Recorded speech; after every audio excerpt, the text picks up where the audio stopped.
আরবি হরফ 29টি, মাখরাজ 17টি।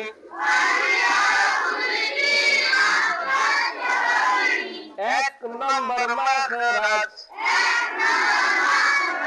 হলকের শুরু হইতে হামজা।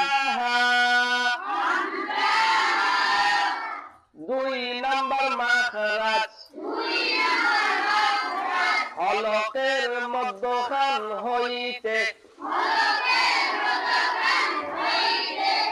আইন হা।